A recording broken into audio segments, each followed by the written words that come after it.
leading the charge of a new developmental and professional path, and both being tremendous athletes with a ton of potential on both ends of the floor. Overtime Elite's Thompson Twins will be a constant topic in NBA draft conversations over the next year. Between them looking and being built basically the exact same and having close numbers like the Morris or Martin twins, it can be tough to differentiate who is who, especially early on. But in this one, we'll talk about what makes Ausar who he is as a player and how he makes an impact on the game. If you haven't already, go check out the video we did on the men before or after you're done with this one, because it'll hopefully help paint the full picture for you. Now, these are the official listings from the Overtime Combine last year. There was some outdated info in the men video, my fault on that. But Ausar also stands 6'7", he weighs just a bit more at 204 and has the slight edge by an inch on the wingspan.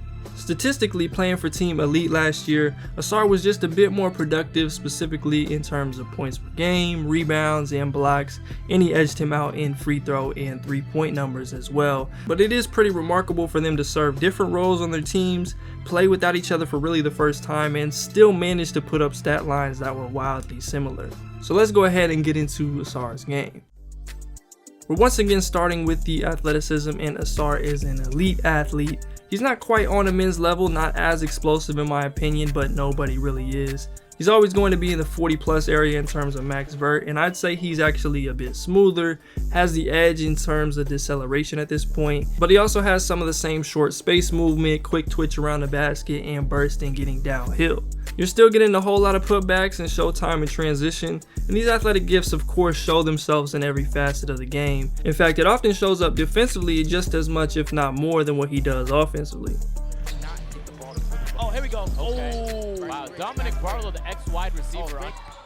One of my favorite parts of Ausar's game is his finishing ability. He has soft touch, and these extended finishes and hooks in the lane are extremely impressive and kind of a signature of his at the moment. It's one thing to occasionally make or try one of these, but to consistently do it in the right situations is what has impressed me most, whether it's with the right or left hand, going off of 1 or 2 feet, and also in more of a standstill situation. He's currently got the edge on the men here. Wait. Put 100, right? I thought we put 100. Okay. I like that. Hey. I'll take an aggression on these other prep school teams that are coming in here trying to beat him. Oh my! Ausar. Hey, man, I said, oh man. Oh, Euro. Oh! He showed he too can get paint touches and create something as a driver. He probably has a few more counters and is a bit smoother as a ball handler in certain ways that's helped him out. We'll talk more about the handle later, but there are some things he does here overall that intrigue me long term.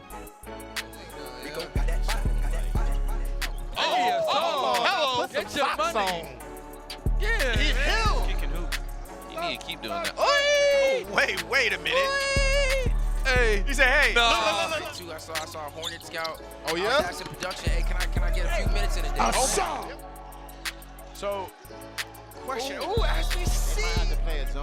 Oh, Hezzy. Oh my goodness. The defensive side of the ball is the area that I think Ausar is often at his best and has some of his highest potential. He should be one of the best defenders this draft class has to offer, with his combination of versatility, athleticism, and the ability to make an impact in multiple ways.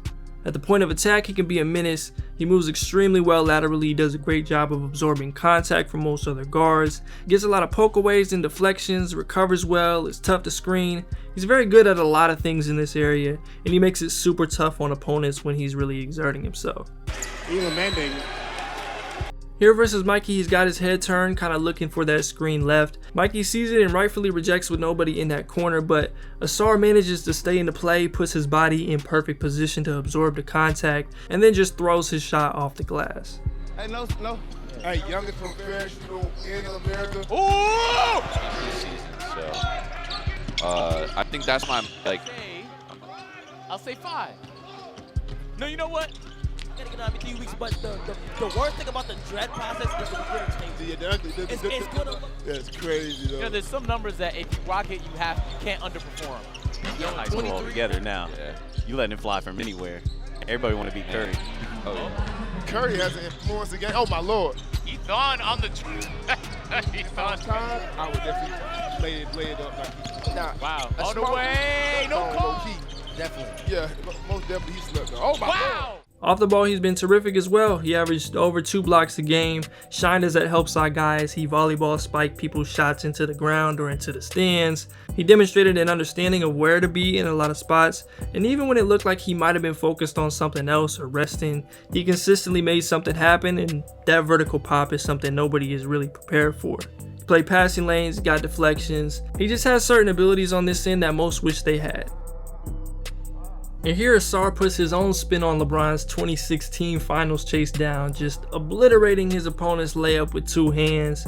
Amin had the dunk early in this one, and Ausar delivered a play just as wild, showing even with pros out there, they're a cut above athletically. Oh my Lord. That's a charge. Oh my Lord. Tyler. Oh, give me that.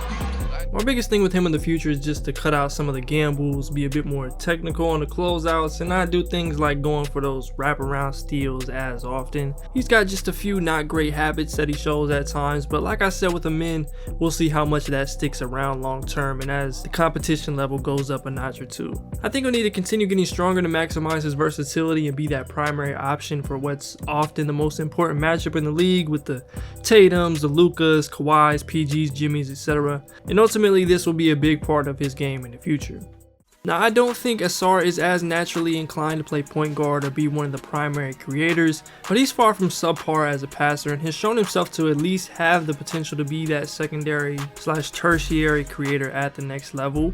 I don't think he's quite as dynamic or threatening as Amin in this regard, but he's definitely solid. Someone who is willing, unselfish, and has some of that same creativity and ability in the pick and roll. But for him, I think we're talking more second side stuff, you know, shift the defenses, a few reps in the pick and roll, and then filling in wherever else needed rather than kind of running the offense.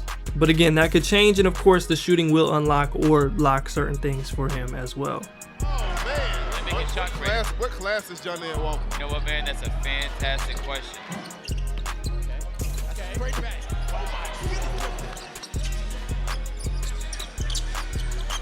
Ausar Thompson dropped off to his brother. A spot Ausar has somewhat separated himself from his brother is as a shooter. The percentages don't tell the whole story, but he's been a lot more willing and comfortable, especially from the mid-range. Whether it's some of these turnarounds, the dribble pull-ups, you know, the raw attempt numbers, also the indicators that come with the higher free throw numbers and touch around the basket, Ausar just generally seems to be a bit further along and shoots an easier ball.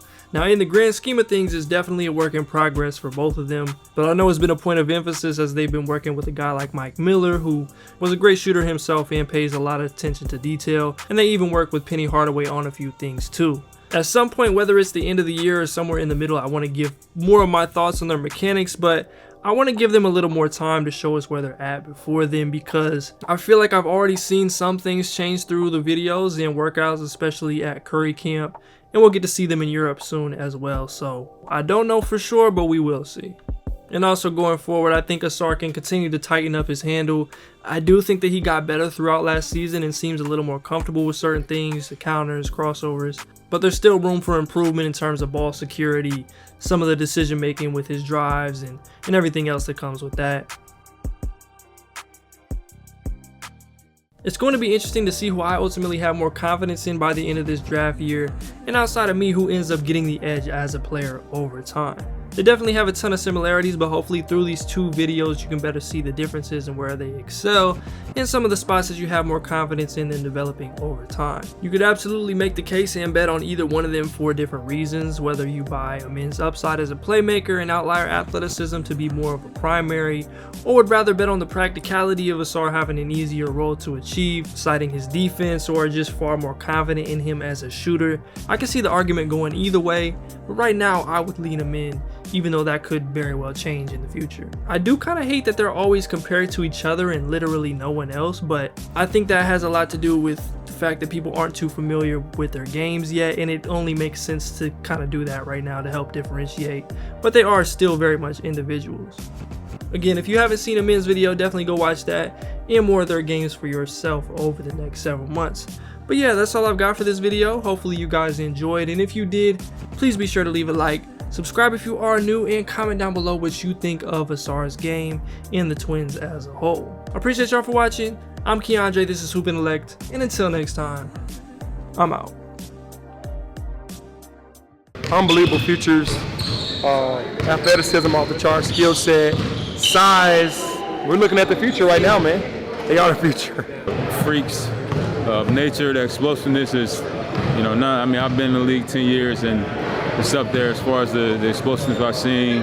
Very raw talent and very moldable. It seemed like coachable kids, you know, just the drills we've been putting them through, they're starting to pick up on it. Big body, can do it all, dribble, shoot, score, just has a total package. So you got to utilize that every time I get at least one of them. I need mine up front, no ifs, ands, or buts. Tap in if you really bout it. I can be your motivation, I can be the one you call at the late nights on the grind.